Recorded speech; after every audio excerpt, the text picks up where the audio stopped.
Thiruvananthapuram railway സ്റ്റേഷനിലും Nedumbassery വിമാനത്താവളത്തിലും bomb ഭീഷണി. രണ്ടിടത്തും ബോംബ് വെച്ചിട്ടുണ്ടെന്ന് പോലീസിന്റെ FB മെസഞ്ചറിൽ സന്ദേശം ലഭിക്കുകയായിരുന്നു. തെലങ്കാനയിൽ നിന്നാണ് സന്ദേശം അയച്ചത്. അതേസമയം തിരുവനന്തപുരം സ്റ്റേഷനിൽ നടത്തിയ പരിശോധനയിൽ അസ്വാഭാവികമായി ഒന്നും കണ്ടെത്താനായില്ല എന്ന് പോലീസ് അറിയിച്ചു.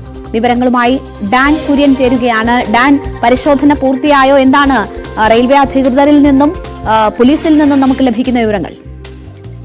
രേണുക, രാത്രിയാണ്, അതായത് ഏതാണ്ട് 9 മണിക്ക് ശേഷമാണ് ഇങ്ങനെ ഒരു സന്ദേശം ഈ പോലീസിന്റെ FB മെസഞ്ചറിൽ ലഭിച്ചതെന്നാണ് നമുക്ക് ലഭിക്കുന്ന വിവരങ്ങൾ. അതിന്റെ തൊട്ടു പിന്നാലെ തന്നെ നെടുമ്പാശ്ശേരി വിമാനത്താവളത്തിലേക്കും അതോടൊപ്പം തന്നെ തിരുവനന്തപുരം റെയിൽവേ സ്റ്റേഷനിലേക്കും ഈ സന്ദേശം കൈമാറി സുരക്ഷാ ഉദ്യോഗസ്ഥരുടെ നേതൃത്വത്തിൽ വിശദമായ പരിശോധന നടത്തി. ആ പരിശോധനയ്ക്കിടയിലാണ് ഈ മെസ്സേജ് അയച്ചിരിക്കുന്നത് തെലങ്കാനയിൽ നിന്നാണ് എന്നുള്ള കാര്യം പോലീസിന്റെ സൈബർ വിഭാഗം കണ്ടെത്തിയത്. അങ്ങനെ തെലങ്കാനയിലുള്ള ഈ മെസ്സേജ് അയച്ച വ്യക്തിയെ സംബന്ധിച്ച സൂചന പോലീസിന് ലഭിച്ചിട്ടുണ്ടെന്നാണ് വിവരം. പക്ഷേ അസ്വാഭാവികമായ ഒന്നും ഇതുവരെ നടത്തിയ പരിശോധനയിൽ കണ്ടെത്തിയിട്ടില്ല. ഒരുപക്ഷെ പാനിക്കാക്കുന്നതിന് വേണ്ടി നടത്തിയ ഒരു നീക്കമായിട്ട് മാത്രമേ പോലീസിനെ കാണുന്നുള്ളൂ. എന്തായിരുന്നു ഉദ്ദേശം എന്നതടക്കമുള്ള കാര്യങ്ങൾ ഈ FB മെസഞ്ചറിൽ മെസ്സേജ് അയച്ച വ്യക്തിയെ വിശദമായി ചോദ്യം ചെയ്യുന്നതിലൂടെ മാത്രമേ അറിയാൻ കഴിയൂ.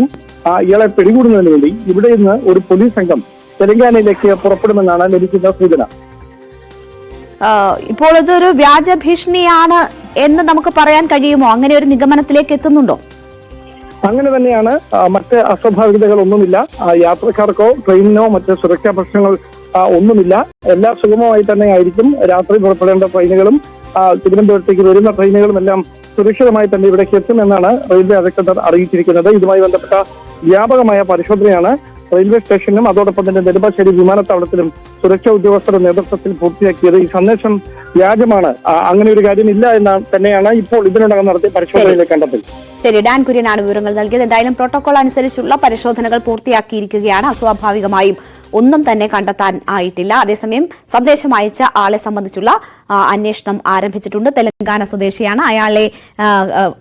അയാളിലേക്ക് എത്താനുള്ള നീക്കം പോലീസ് ആരംഭിച്ചിട്ടുണ്ട് എന്നതാണ് ഡാൻ കുര്യൻ നൽകുന്ന വിവരം.